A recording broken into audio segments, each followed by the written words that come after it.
पाहत आहे Maharashtra Vijay news channel. Bharat Ratna doctor Babasaheb Ambedkar यांनी सामान्य माणसाला न्याय मिळवून देणारी जगात आदर्श अशी राज्यघटना निर्माण केली। न्यायदानाच्या प्रक्रियेत राज्यघटना केंद्रस्थानी असावी असे प्रतिपादन सर्वोच्च न्यायालयाचे न्यायमूर्ती भूषण गवई यांनी आज अकोला येथे कौटुंबिक न्यायालयाच्या इमारतीच्या कोनशिला समारंभात ते बोलत होते।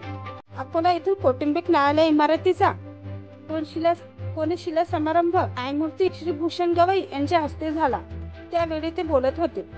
मुंबई उच्च न्यायालयाचे न्यायमूर्ती रवींद्र घुगे, न्यायमूर्ती नितीन सांबरे, न्यायमूर्ती अनिल किलोर प्रमुख अतिथी म्हणून उपस्थित होते। पालक न्यायमूर्ती मुरलीधर जवळकर अध्यक्षस्थानी होत्या।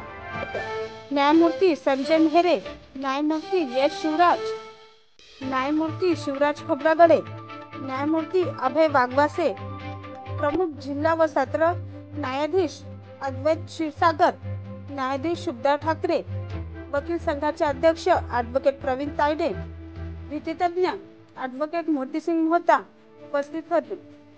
न्यायमूर्ती गवई म्हणाले की देशाची राज्यघटना न्याय, स्वातंत्र्यता, एकात्मतेवर आधारलेली असून ती डोळ्यासमोर ठेवून तसेच सर्वांसाठी न्याय हे भित्र घेऊन न्यायदानाचे कार्य करणे अभिप्रेत आहे। व्यक्तीतील मतभेद दूर करीत एकोपा निर्माण करीत न्यायदानाचे काम कौटुंबिक न्यायालयाच्या माध्यमातून व्हावे असेही त्यांनी सांगितले।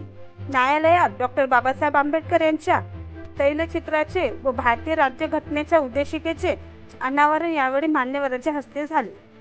कौटुंबिक न्यायालय अकोल्याच्या न्यायमूर्ती शुभदा ठाकरे यांनी प्रास्ताविक केले। ॲडव्होकेट देवाशिष काकड यांनी आभार मानले। राष्ट्रगीताने कार्यक्रमाची सांगता करण्यात आली। महाराष्ट्र विजय न्यूज चॅनल प्रतिनिधी इर्शाद अहमद।